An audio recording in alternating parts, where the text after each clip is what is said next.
going to be an actual damage dealing offlaner, and I look forward to seeing how he does specifically, because we already know that mid lane matchup, Carl versus Mikoto, like both those guys show that they can carry games. I want somebody else from Boom to show that they can carry games, whether it's DreamESL or it's FBZ. Toss back here onto DreamESL's Morph lane with level 1 cogs that they use for the souls, also allows them to be able to catch DreamESL thanks to that toss. That is smart. That was, I really like how they set that up. And nice by Mikoto. I mean, he's making this lane work for him, honestly. Despite the disadvantage that he kind of had early on, obviously the Shadow Fiend starting with max souls, he's done a good job of keeping up relatively. You're not going to get a lot of denies in that lane, but so far so good. And all right, well, yeah, this bottom lane, and that's the, I guess that's the, I do think it's really cool though that like they still managed to punish FBZ. That courier's dead. Push him away from the creep wave, and as a result, he's still not yet level 3. They didn't notice it? Oh, I thought that courier was like 100% dead. If you're level like, if you get levels as Timber versus like these Ursa and Monkey King matchups, you don't actually care that much. Yeah. Like once you get like level 2, level 3 of your reactive, it's not that bad. Yes. But the early levels, I think, is like this part of the game is very unpleasant to play. Oh, and you can tell GeekFam just know how to punish this. Yeah. They know if Raven stays a level or 2 above, like even if he does have level 3 now at this point, Monkey King's far enough ahead, he's still going to punish you. Turn around, Mikoto. Both Carl and Mikoto getting quite low here. Carl's going to go for one last race, but it's just barely out of range. Killer. Very well, considering. But we already knew, like, not to like sing his praises even more. Like, we know he's a good laner. Yeah. But can he do more? We shall find out. Another Zephyr Tiny showing up. He did great work in game 1, and he's trying to dominate this laning phase, and he will find another kill for GeekFam. Something else better, right? Like Hyde, when he pulled the creep wave, I think he should have ran it back and stacked it. Yeah, I think so too. I think he should have double or tripled the wave up. Oh, and they're going to get a kill on mid. This is 100% death. I mean, when you've won the tri-lane this hard, you no longer have to show all the time, so rotations into the mid lane become really easy. This is where de-warding becomes... and warding becomes very important for Dire, because now you're just afraid at all times of where this Tiny could potentially be, and it's not like you're winning the safe lane either, is the problematic part. Like the supports on GeekFam are being incredibly efficient. Oh, the Boundless Strike caught him before he could get over that little cliff area, and as a result, he very easily dies. And Hyde, who doesn't have Swashbuckle up for another 2 seconds, probably going to die as well. Tries to juke around the trees and does relatively well, but this is now a level 6 Monkey King. This is getting absurd at this point. Yeah. Because the clock is doing fine. Look at his net worth, Cap. He's actually second in the game. He's higher than the Shadow Fiend. Yeah, I don't know how he managed to do that. Toss back. Well, maybe this is why he's managed to do it. These ganks onto the mid lane. Mikoto is going to be able to find another opening here onto Carl. Kezcute is the one to pick up the CS. Cuckoo did TP in to try and get a trade-off here, but I almost feel like they treat him like the backup. You know what I mean? Like, if something goes wrong with Mikoto, at least oh, look at that sidestep. This is what I'm talking about, man. Cuckoo. They're not going to kill him, but it's sick. Like, he got the hook shot thanks to the sidestep there from Carl, opening a gap to allow the hook shot to land. Unfortunately, he didn't get a Conk's pushback or something. Carl, he's going to lead with the fear onto the Morph link. That is an idealistic kill. It actually paid off. That is twice now that Carl has made a call. I do think that GeekFam are going to kind of be hard-pressed to kill this Timbersaw, for example. This guy's dead. The bang, bang. Bang, bang. I thought he was going to go for the stylish, like, double raise. You turn Morphling's best strength against him. You know, no pun intended. And even if you don't kill him, just the act of having it and having that power changes the way he's going to farm, right? Yeah. Oh, man. Are they going to kill Dream again? No way. They don't have the hook shot. No, they're going to find their opening instead into the Ancient Apparition. That's probably going to give DreamESL the heads up that he needs to morph to strength and be ready to waveform away, which he does. FBZ puts himself in the front lines, but he did not anticipate that there was going to be so much magic damage coming in. Nope. And now he wasn't close enough for the AA kill on the Spirit Vessel charges, but now he 100% is. He's got some charges work with. Makoto's just going to lay out more just to see if that can happen. And they might even find a two-man hook shot here if he's lucky. This would be a nice toss back high. Doesn't have Swashbuckle to get away. Now Makoto, he's going to get the combination onto Zephyr here, but really nicely placed Cogs there from Such a good pushback. Really protecting Zephyr as he's pulled back into the torrent, which lands onto him. 14-1 as GeekFam continue this tear. They have damage problems right now on the side of Boom. Like, the AA Ice Blast is supposed to make up for that problem, but they're going to use that Ice Blast. They will manage to get that killing spree off of Zephyr, but are they going to lose this fight for it? Cuckoo managed to push back FBZ with the Cogs.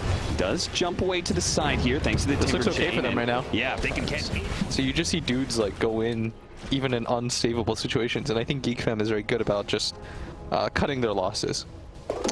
You know, I think you're onto something there. With the, oh, that's a hook shot that's going to be able to find Kez thanks to the illusions that Cuckoo had placed out, given in the vision, but Boom quickly turned things around.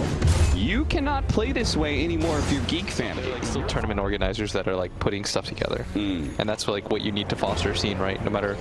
That's why like the NBA D-League matters so much. Oh, hold that thought. They do manage to get jump, but just like the last two times they tried it, this third one is not going to go any better. They jump in, they get a kill on a hero like Ancient Apparition, which they easily can burst, but the trade-off's not really worth it. But the team fight might be, especially if they can kill FBC, but it gets over to the other side of the clip. He's going to be fine, though a little worse for wear. Thanks to the health not going off. The X is going to pull back Carl. Raven does protect him with Wukong's command. A shot comes out from the Morphling, revealing that evil. They have to like throw their bodies in and potentially die for it.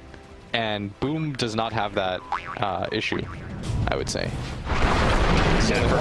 There's tiny breaks, and they are just going to force the issue here. Now, Raven jumps to the back line, does manage to execute Kez very quickly. Makoto has the Spirit Vessel on him. He won't be able to protect himself from this Cogs combination with the SF Ultimate. The boat actually does a decent job of mitigating the damage. Can he actually get out of all this? He's so damn tanky, but Raven's going to catch up to him eventually, and that should do the trick. Now, Kez, who fought back for all of this, about to strike, and Dreamocell shows up to the fight. That was beautiful. Turns into the Monkey King and uses the bound to strike against him, and just like that, Blitz, your prediction could be right here, as this is going to be able to get the kill on Cuckoo as well. 19-8, and a score that was once 14. Don't feel that way in game. Because you go by the latest fight, and the latest fight metrics say they're not winning team fights. Yeah, when you look at any lineup that has a better hard carry, and then you've lost the last team fight, there's always that feel they're losing to more. Okay, Raven does manage to get down to the right-hand side. Cuckoo makes his initiation and quickly kills the Ancient Apparition. Really important part of the team fight, especially since he hasn't died just yet. But between the Rolling Thunder and the Timbersaw cutting him down, Cuckoo becomes rather squishy. Now Zephyr has been caught inside the river. It looks like he may be dying as well, but the Chain Frost is doing a lot of damage. Not enough for Carl to feel confident enough to force this. He's going to be caught by the action, but Raven's going to protect him with the Cuckoo. He does manage to get the Boundless Strike, hitting onto 3. The Wukong's command doesn't do enough damage, though, onto Makoto. He pops a beacon, walks away. I don't know how both of their cores solve for that problem. I guess you could go Abyssal on Monkey King. Yeah, that's what I was thinking, or as you said, the Scythe pickup for Shadow. Yeah, it would have to be... I'm trying to think about like what he has already versus like what the Morph has, and I don't think so. Because it's not that easy, right? It's, again, I think their core matchups are okay-ish. I think it has more to do with like what heroes I see on the other side of things. Right. Oh, he's not going to pick up the DD. Yeah, that's a problem, because now Makoto, he'll take that DD and turn that damage around on Cuckoo, but he does manage to get a hook shot onto his ally. But FBC is still trying to hunt him down here. If he gets close enough, the Yules will spell the death to Cuckoo. Just slides past the Glimmer Cape, helping to protect now FBC. He's gone way too far. He does manage to Yules Timber Chain himself out of there, though. Oh, Kescu, he gets him a 4-staff. There is the Chain Frost, the Essence Ring going off. FBC Timber Chain to the other side of Cliff, and he's okay. The damage initiation issues. Zephyr comes out, Avalanche, and self-Yules. Can we hover over that, David? He went the damage per soul. Okay. So that's where I was asking, like, a right-click kind of I can build. see that work. Potentially. Lead off with the torrent. That is one way to get a disable through the They want to force the BKB, BKB. but he is going to hold on to it as long as possible because he does have the silver edge coming up. Do they have any vision? They have a sentry. They're going to lay it out now. Carl, he runs away for that sentry. They do manage to land the torrent, but they don't see him. He's still scared enough. He's going to pop the BKB, teleport away, and that Ice Blast will... Because their supports are so damn poor. But I think if they get this Aegis, this game's pretty easy for Boom. Like, Dream should be able to carry from this position with an Aegis. Zephyr, it's a good time to go in. Roshan's getting very low. Can he get in there at just the right moment? He jumps instead onto the Pangolier just outside the pit, and Raven makes his introduction to team fight with the BKB, but he's quickly finding that the damage from Dream himself is too much. He stays inside the Wukong's command, now breaks it as he needs to be able to jump away to the trees, but FPC is right there. Oh, look at the trees, but he didn't quite get the one tree that he was standing on. Still, though, they catch him with the Yule Scepter, and Raven will fall. Next up, Cuckoo, caught by the slow of that lucky shot. Zephyr goes back into the initiation and kills Hyde. Very nicely placed Avalanche, stunning 3. The torrent onto Carl. He still has his BKB, and Dream itself's rather low. With a Spirit Vessel on him, he pops a Manta to remove it. He's going to be good for now. Carl. He's going to use his cheese so they can continue to fight in the trees, and he gets the Boundless Strike crit. He just Boundless Strike crits people. Oh, he didn't get it? He messed up. Then you just played damage. I had somebody do that, and they played it like a sniper. Every 22 seconds, he can do something. But what can they do against that?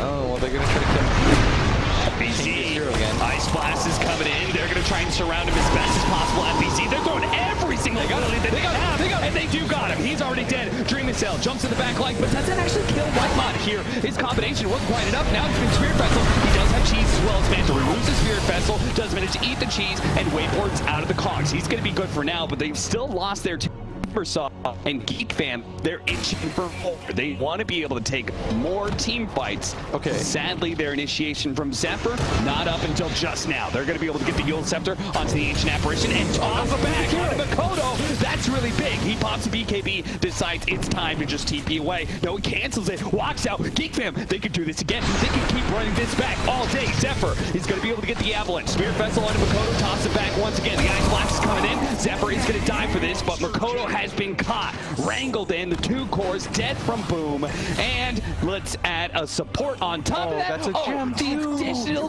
Jubilee cherry on top. Titanic feels like he's going like a third right-clicky defensive-ish item as they're going to jump in. All right, Tiny has to stay alive here. Zephyr's actually the most important part of this game. Zephyr uses himself to be able to dodge the X, but he's still caught in a dead end. The Glimmer Cape is trying to protect him right now. In fact, they're going to use Wukong's man. Zephyr not dead yet until a shotgun comes through, blasts off his head, but Makoto has been traded his life for it. This is still fine for Geek. They will certainly take that trade-off, especially as Carl looks to be able to chase down Kesky thanks to the Lich Slow. It's going to be able to catch up to this Ancient Apparition. 1-2. Make it a third raise, and you've got a kill on your hands. But Carl, his BKB is faded low. Now he tries to get off the ultimate, but he won't be able to do so. He chased too far. He was so far from his much team. in his BKB, and his team wasn't able to back him up. They do have the cogs that pushes Dream himself, but he's got the level 25. He's got the waveform charges. He'll catch up to Whitemon. He won't be able to catch Cuckoo, though. With the hook Makoto. shot. He's caught. Gets the initiation. Okay. All right, and he then he survives long enough that he gets into the Wukong's command. Boom. Trat Sep, Makoto, he's just going to get chain stunned and killed. Very nicely played out. Gaze. Yeah, Gaze, hook shot, really well done there. Zephyr tries to go for a toss back, catches a creep instead, and now he's going to be catching a death here. He's going to be forced to buy back. The Rolling Thunder does actually nail the Monkey King when he's still in the trees. Dreamcell is going to use his long-range waveform to just skip over the command ring there. Oh, and he did not level it up just yet, so that's why it was only a regular circle. That's just going to be a lane of barracks if, I don't really think they can take, okay, they're going to try. They might just be able to burst down Dreamcell. He's trying to morph into strength, and there goes that Satanic, healing himself back up to full. Carl's going to stand and fight where he can, but there's nothing they can do about this Morphling. And Lineback coming out. They do have the fear coming out. It's going to be able to control him, push them back into the clock. The orc shot goes out as well. All these stuns played nicely by GeekFam, but they didn't have the damage to follow it up. DreamCell survives through it all, and that, by the way, was just life number 1. They struggled to be able to bring him down and still couldn't do it. How could they possibly manage to do it 2 times, this time with no ultimates? Maybe the Wukong's command can come back up soon. They do have to find a balance. He's getting low, a little bit low with a break mechanic on him. He jumps for it, tries to finish off the Monkey King, but a Glimmer Cape does protect him. Raven's going to be able to get enough time away to jump into the trees, but no! Shot down. DreamCell finish him off. Tier 3 falling fast, and no buyback from the Monkey King. Surely for this has 2 to be minutes. game now. This is a 3 versus 5. Surely no way out for GeekFam anymore. All right, this game though could have been won by GeekFam. If Carl doesn't get as far as humanly possible, crosses like all sorts of borders. That's a good ultimate there. It almost killed DreamCell. They throw the Chain Frost, and that does take away the Aegis. Can they kill anybody else while he's still reviving? Cuckoo stuck inside of his own cogs. Right, as he's getting nailed by the Chakram, and Makoto swing after swing. It looked a little cool right in the middle of everybody, but at the end of the day, it does not do enough. We're going to a game 3. Are going to a game 3. And I'm sure... But the NA boys are dancing in their couches right now.